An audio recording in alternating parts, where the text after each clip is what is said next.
Hello chess friends and welcome to Jozarov's chess channel and welcome to my Basics in Chess series. So in this series we follow opening principles, middle game strategies and the end game strategies. Today we'll continue with some middle game strategies again, and although the thing that I wanted to explain you today can happen to you also in a later stage of the game, it can happen to you of course in the end game, but today we'll talk about the so-called pawn islands. So the pawn islands are basically one or more pawns that are not connected to other pawns, so basically they're isolated from this other pawn, so they're not connected. So it means you can have maybe 5 pawns, so white can have maybe 5 pawns, but they're really connected, they're glued together. Or you can have this pawn islands, like you have 2 pawns and then you have 3 separated pawns maybe on the other side of the board, so the player would have the advantage who has all of these pawns glued together and connected. So these pawn islands are weaknesses that you can have in your position, and of course your opponent can also have these weaknesses. And the problems about this pawn islands are that these pawn islands can always become an object of your attack or of your opponent's attack. And basically when you have these pawns connected, you don't have so much worries, because these connected pawns are creating a very nice restriction of your opponent's pieces. But when you have pawn islands, of course, then your opponent can find maybe a way through the pawns, maybe infiltrate with the king and also with some pieces. So that's why this pawn island you shouldn't have of course so many in your own position. So while having pawn islands, you have also the problems of weak squares. So I wanted to show you now this simplified position here. You see, let's see now, evaluate the position here. We have now, from white's perspective, 2 pawn islands, because you see we have now 3 connected pawns. So this is 1 island, and these 2 pawns, this is also an island, pawn island. So that's why white has only 2 pawn islands. But you see black has 1, 2, 3, 4 pawn islands. So that's why this pawn structure of blacks is of course very weak. And I wanted to point you out that first of all, as I said, these pawns can always become an object of your opponent's attack. So you see, this would be this a7 would be weakness, the c7 would be a weakness, and also this e7 pawn is of course a weakness. And the problem is that these pawns are not restricting the slide squares at all. So you see, they are not covering here the slide squares, like the square on c6. So here also this e6. So that's why black has many weaknesses here in the position on light squares. So that's why you should avoid to get these types of pawn structures, and that's why you could get punished because of not taking care of the pawn structures in an early stage of the game. And in the middle game, your opponent can use simply these holes that you have created in your position and punish you with some very nice and active plays with these minor pieces. So here is also a weakened position of blacks, although these 2 pawns are connected, but again they are doubled. And again you see, we could try maybe here away and try to grab this pawn. So with our king, this would be our path. On the other hand, I hope you realize black cannot access to these pawns, because you see these 2 pawns here, the pawn on f3 and this pawn on c3, are controlling all of these 4 squares here in the center. So that's why this black king would be really cut off from the continuation of the game. But that's here now from an end game's perspective. I wanted to show you now good examples from middle games, how players used this simple pawn island weaknesses.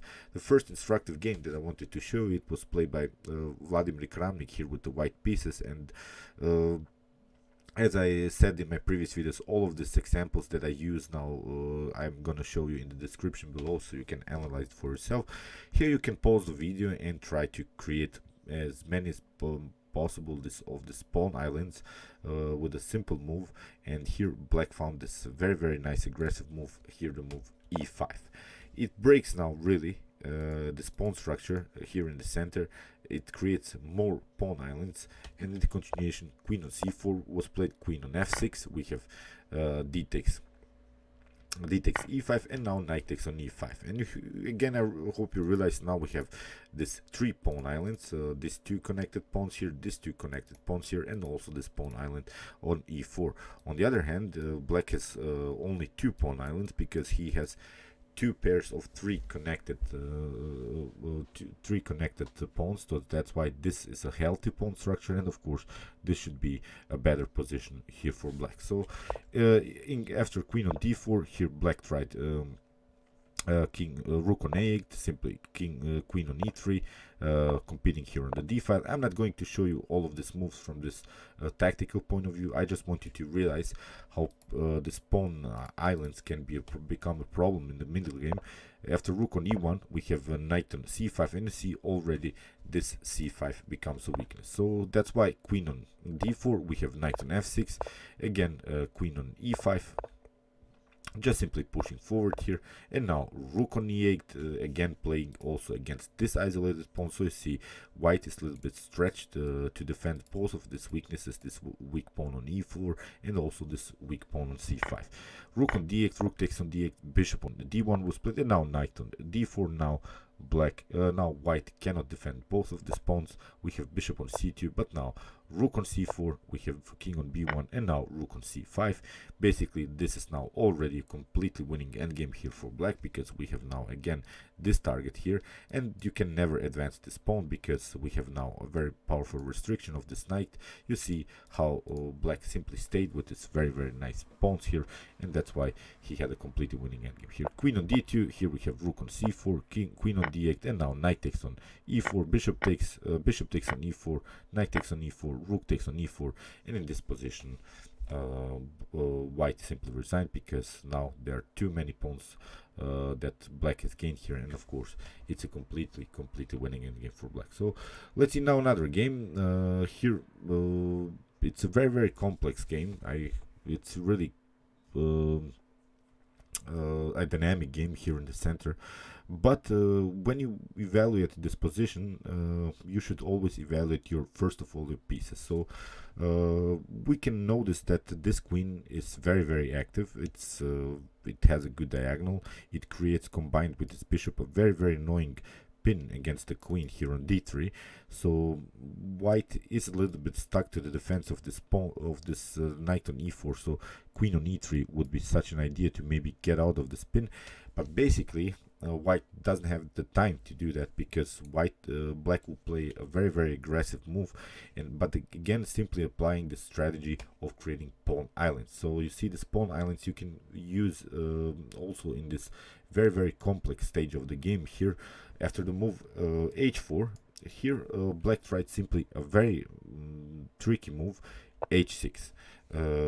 Now of course if g takes h6 after rook takes on h6, then white continues with 1, 2, 3 not connected pawns here on h5, on h4, f3 and d4. So that's why it will be a really long-term problem for white to handle this weak pawn problems in the continuation. So you see after h6, rook on g1 was played, trying to stay onto this very important g5 pawn. And if you try something like here f4, of course it's not possible, because bishop takes on e4. So that's why rook on g1 was played, and now after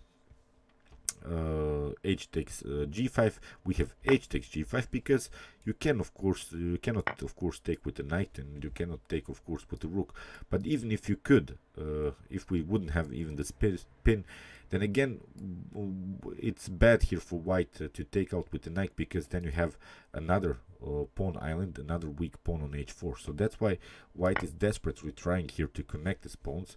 White would love now to play a move like f4 in order to support this pawn even more, but that's not possible, because black found a very nice move here, a5, attacking now much more this weakness here on g5. And you see that was all possible because we realized the position that we should create this pawn island. So you see you can never connect these two pawns. Here after rook on a5 we have castling, and now rook takes on a5. You see you cannot take, because this pin on the queen is still present here. Rook on h1, and now rook on g2, we have bishop on e3, and now rook on h7, trying to get out of the spin also, maybe with some knight on f6 ideas.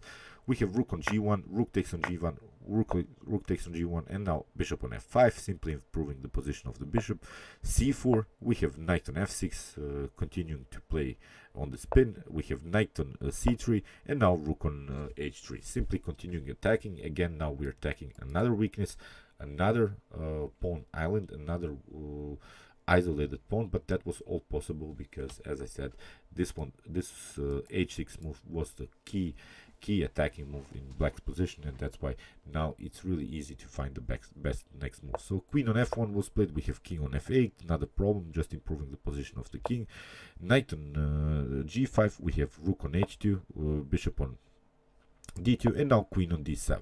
Now we're attacking another weak pawn here on d4, so these are now really these simple threats. Rook on h1, now we have rook takes on d2. The problem is, if you take with the king, we have some discovered attack possibilities.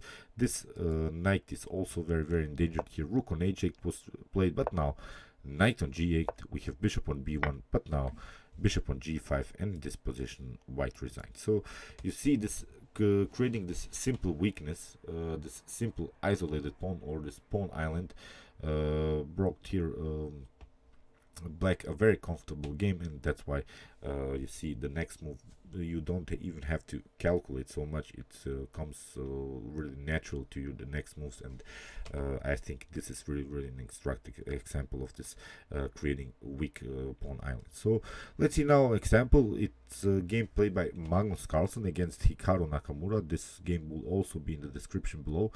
Here in this position, Magnus Carlsen played first the move h4, attacking the queen, and after queen on g6 we have rook takes on f6. After g takes f6, you see now we have 4 pawn islands, and this is now too much to handle here for black.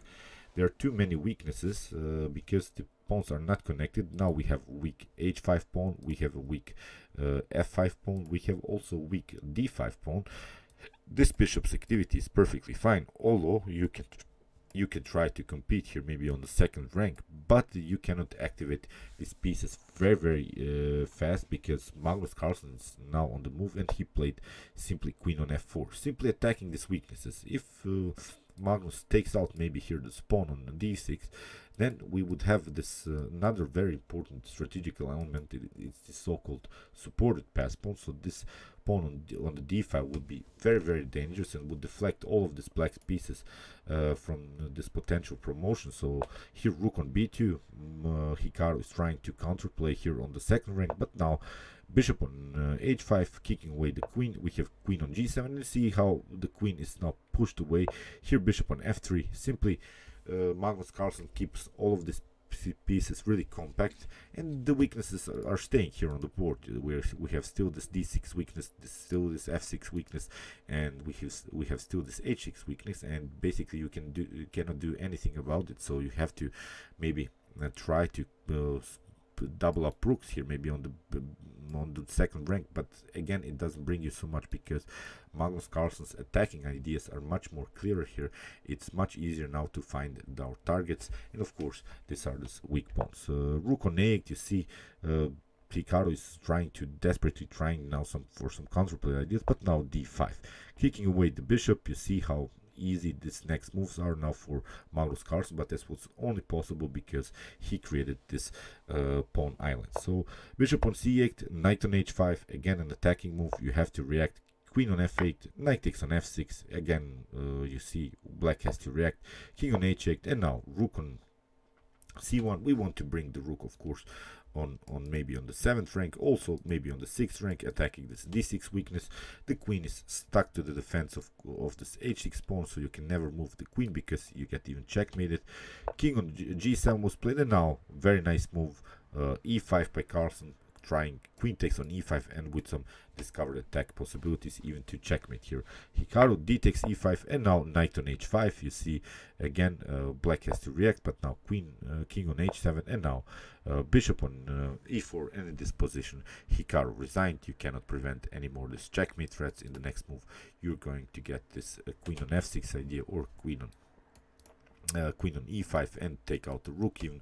So many tactical possibilities here for white, and it was of course game over here. So you see, this was really this key element after